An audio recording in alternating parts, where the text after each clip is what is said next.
So what about the Rambam? Most of what I'm saying is actually based on the Rambam. Because the Rambam's statement, which is very sharp and very clear, that all human characteristics attributed to God are a mushal.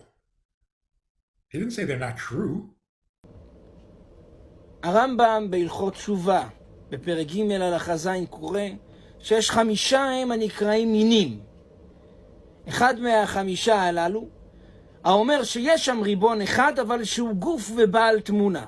זאת אומרת, אם אתה אומר שמה שכתוב בתורה, יד, רגל, כל הדברים האלו ביד חזקה, בזרוע נטויה, אתה חושב שזה כפשוטם, שבאמת יש לו משהו כזה, כן, יש לו כמו שאומר מנס, אז האדם הזה הוא בחזקת מין. זה מה שכותב הרמב"ם, הלכות תשובה, פרק ג' הלכה ז'. One of the things that the heretics utilize to cause people to fall into the trap of materialism is by materializing God, giving God material or physical attributes. When they say, look, it says he has an arm, so of course he has an arm. It's just that his is real, but yours is not real. God's right hand means kindness. God's left hand means strict judgment and gevura, severity. The Zohar says so. God's right hand is chesed. God's left hand is strict judgment. Now, famous rabbi out there, Rabbi Manis Friedman, says that at the end of the day, our hand is just an analogy for God's hand. God has the real hand. We have the make-believe hand. YouTube personalities think that Rabbi Manis Friedman is telling everyone that God has a big, fat, hairy hand like me. And so they quote the Rambam, and they can quote you all these halachas and say, oh, he just broke the 13 principles of faith. Obviously, a 10-year-old understands that if I have a fake hand and my hand is physical, then God's real hand that doesn't live in this physical world. It's in heaven God lives. If he lives in heaven, and heaven is not physical, then the hand that Rabbi Friedman is saying, which is real, is not physical. So he's not a heretic, because he's saying that it's not a physical hand. Obviously, a 10-year-old knows that.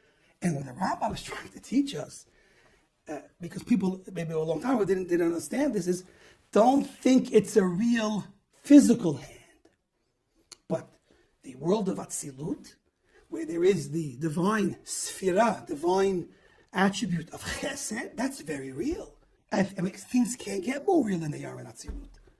And so the chesed of Atzilut, which is created in the image of an Adam, of a man, the spiritual image of a man, the divine image is Atzilut, is the formation of the Sfirot in the likeness of a man, which ultimately really means the likeness of Adam Kadmon, which is the highest, the most sublime manifestation of this system of head, arms, legs, and Brit Kodesh, of course.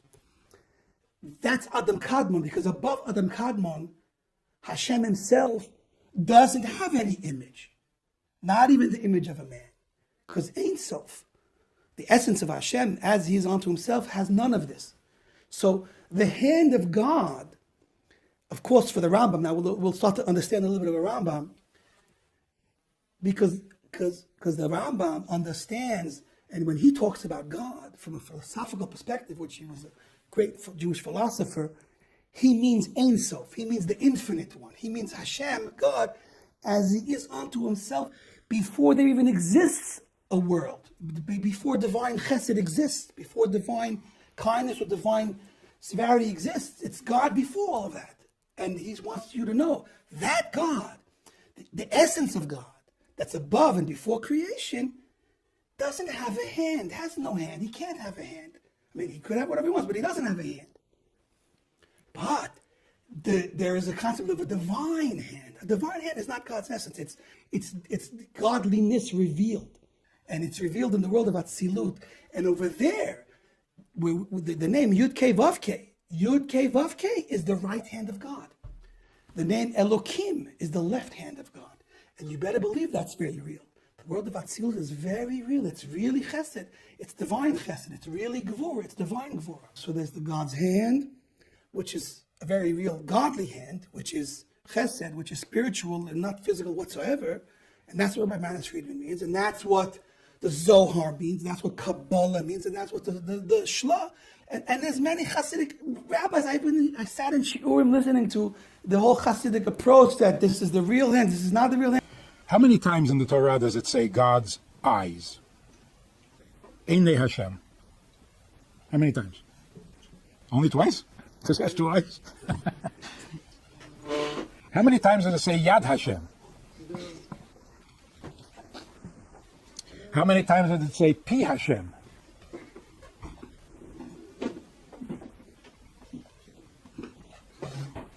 So, does he have eyes? Does he have a mouth? Does he have an arm? Yes? No? No. Yes. You may. Isn't that, I mean, come on. So many times. Dvar Hashem. Does he really speak? If you were there, would you hear him? No. Like real speak or mental talk? Real speech. Okay. Okay, so many people say, and it says in the Mefarshim, that it is not literal. It's only a mashal. Why do we have such a mashal? To help us understand, like every mashal. But to help us understand what? That he doesn't have an arm or a mouth, and he doesn't really speak. So listen to this example. My granddaughter was crying because her doll broke. So I sat down and I said, I feel so bad because it must have hurt the doll terribly. So she started to laugh. She says, it didn't hurt. I said, what do you mean it didn't hurt? The arm came off. She said, it's not a real arm. I said, how do you know? She said, it's plastic. She's right.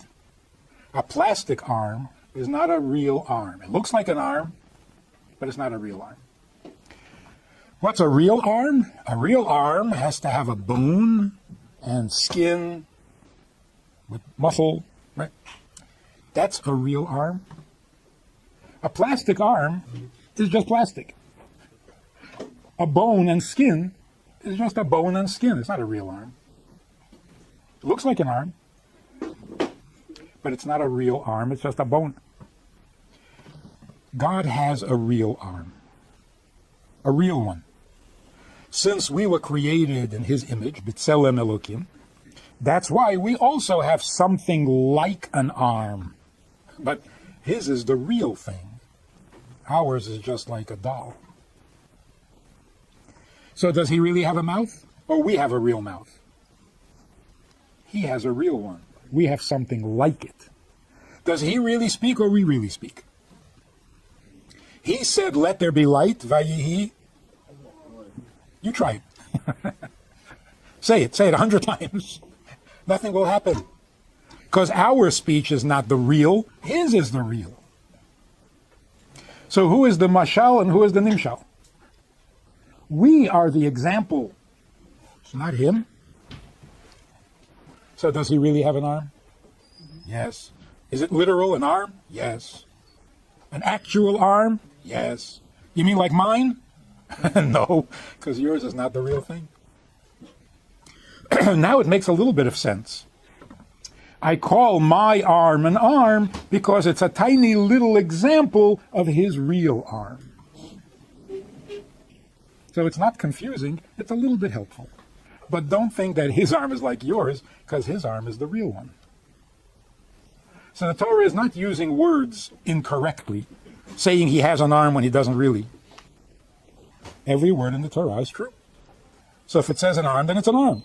Just don't think it's an arm like a doll's arm. because it's a real arm.